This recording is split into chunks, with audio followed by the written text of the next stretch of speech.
Hello दोस्तों, जय हिंद। स्वागत है आपका आपके अपने YouTube channel citizen judicial classes में। दोस्तों, मैं एडवोकेट शाह फैजल आज आपसे डिस्कस करता हूं सुप्रीम कोर्ट का अभी हाल ही का निर्णय क्रिमिनल केसेस को लेकर आया है। जब एक बार कोई क्रिमिनल केस डिसाइड हो जाता है तो क्या उसका रिव्यू किया जा सकता है? रिव्यू मीन्स उसका क्या पुनर्विलोकन किया जा सकता है? मीन्स उसे दोबारा सुना जा सकता है क्या? इसी बारे में सुप्रीम कोर्ट ने अपना भी हाल ही का निर्णय दिया है कि किन कंडीशंस में उसे दोबारा सुना जा सकता है। अदरवाइज प्रावधान यह है सीआरपीसी और बीएनएसएस में कि एक बार जब क्रिमिनल केस डिसाइड हो जाता है तो उसका रिव्यू नहीं किया जा सकता। लेकिन सुप्रीम कोर्ट ने क्या क्या कंडीशंस बताई हैं कि एक बार जब क्रिमिनल केस डिसाइड हो जाएगा तो उसका रिव्यू भी किया जा सकता है। यही हम आज डिस्कस करेंगे दोस्तों। इंपॉर्टेंट वीडियो है जो आपके बहुत काम आएगी। चलिए शुरू करता हूं। देखिए मेरी वीडियो शुरू करने से पहले हमेशा की तरह आपसे प्लीज मेरी वीडियो को लाइक और सब्सक्राइब कीजिएगा दोस्तों। धन्यवाद। एक और इन्फॉर्मेशन मैं आपको देना चाहूंगा, मेरा ये channel citizen judicial classes play store पर अवेलेबल है। आप इसे वहां से डाउनलोड कर लीजिएगा। वहां पर मैंने लॉ से रिलेटेड मेरे जितने सब्जेक्ट हैं, बीएनएस हो, बीएनएसएस हो, बीएसए हो, कॉन्स्टिट्यूशन, टीपीए, सीआरपीसी, आईपीसी, अपनी लाइव क्लासेस की वीडियोज और पीडीएफ नोट्स डाले हैं जिनसे आपको उन सब्जेक्ट्स को समझने में और पढ़ने में बहुत आसानी होगी। बहुत रिजनेबल प्राइस है, आप आराम से उन्हें परचेज कर सकते हैं। आप अगर जज की या एपीओ की तैयारी कर रहे हैं तो मेरा कोई भी एक सब्जेक्ट लेके देखिएगा, आपको बहुत आसानी होगी उस सब्जेक्ट को पढ़ने में और समझने में। बस कंडीशन यही है, जब आप मेरे साथ पढ़ें तो बेयर एक्ट को साथ लेके पढ़िएगा दोस्तों। बेयर एक्ट साथ में रख के पढ़िए। चलिए दोस्तों, अपने वीडियो पे आता हूँ। देखिए, आमतौर पे प्रावधान है कि जब एक बार कोई क्रिमिनल केस डिसाइड हो जाता है तो उसे दोबारा नहीं खोला जा सकता, उसे दोबारा नहीं सुना जा सकता। लेकिन कोई क्लरिकल मिस्टेक हो जाती है तो उसे दोबारा खोला जा सकता है और दोबारा सुना जा सकता है उस मिस्टेक को ठीक करने के लिए।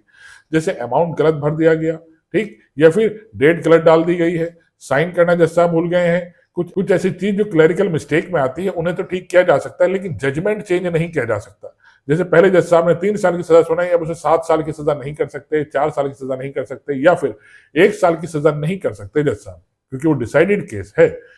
इसी संदर्भ में सीआरपीसी के सेक्शन 362 और बीएनएसएस के सेक्शन 403 में प्रावधान दिया गया है कि एक बार जब कोई केस डिसाइड हो जाता है तो उसको चेंज नहीं किया जा सकता, उसका रिव्यू नहीं किया जा सकता। पुनर्विलोकन क्या होता है? देखिए, जब कोई केस डिसाइड हो जाता है तो जज से रिक्वेस्ट की जाती है पुनर्विलोकन की एप्लीकेशन डाल के, सर मेरे निर्णय पे एक बार दोबारा विचार कर लीजिए। सिविल प्रक्रिया संहिता में तो ये प्रावधान है कि आप जब एक बार केस डिसाइड हो जाता है तो जज से रिक्वेस्ट कर सकते हैं, रिव्यू पिटीशन डाली जा सकती है। यहाँ पर ये प्रावधान सेक्शन 114 और ऑर्डर 47 में समझा रखा है कि एक बार जब केस डिसाइड हो जाता है कोई सिविल का तो रिव्यू पिटीशन फाइल की जा सकती है। लेकिन क्रिमिनल में ऐसा कोई प्रावधान नहीं है, ना सीआरपीसी में है और ना ही भारतीय नागरिक सुरक्षा संहिता में है दोस्तों। लेकिन ये केस फिर सुप्रीम कोर्ट में क्यों गया?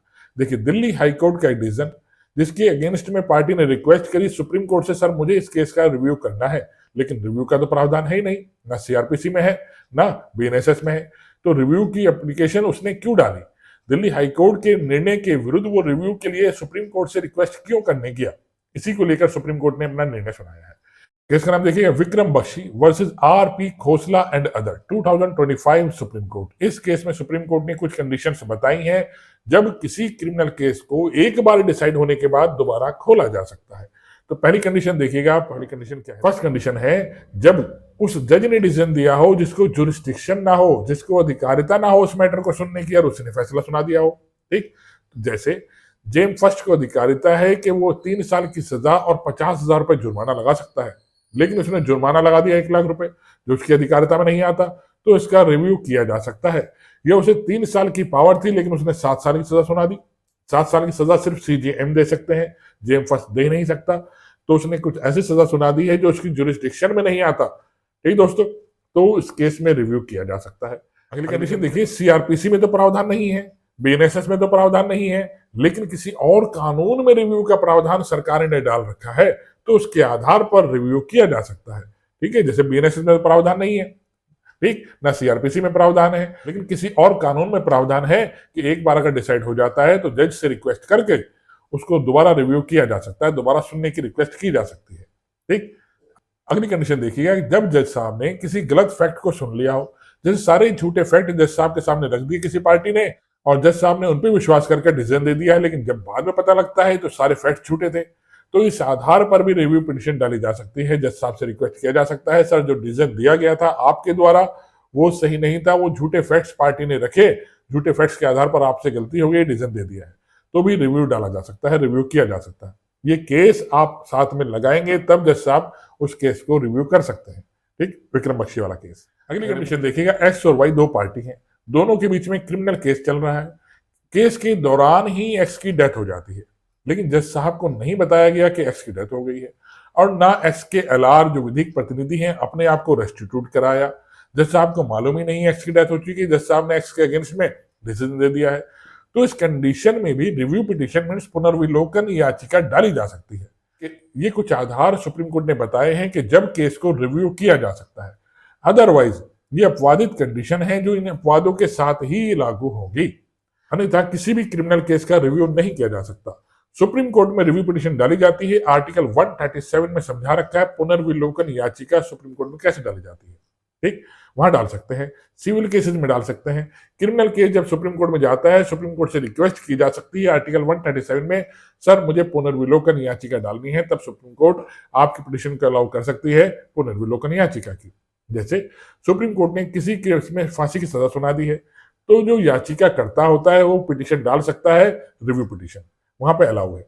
लेकिन लोअर कोर्ट्स में रिव्यू पिटीशन के लिए कोई प्रावधान किसी पे नहीं है, ना सीआरपीसी में ना बीएनएसएस में। क्लरिकल मिस्टेक हाँ ठीक की जा सकती है। आशा करता हूं मेरी वीडियो समझ में आई होगी दोस्तों। आई है इसे लाइक और सब्सक्राइब कीजिएगा, और जो मेरा चैनल प्ले स्टोर पर है उसे डाउनलोड जरूर कर लीजिएगा, उससे आपको बहुत फायदा होगा। आप अगर आईफोन या आईपैड चलाते हैं तो इस वीडियो के डिस्क्रिप्शन में मैं अपनी क्लास एप्लीकेशन का लिंक डालूंगा, जिससे आपको आसानी होगी उसे डाउनलोड करने में और समझने में। चलिए दोस्तों, जय हिंद, धन्यवाद।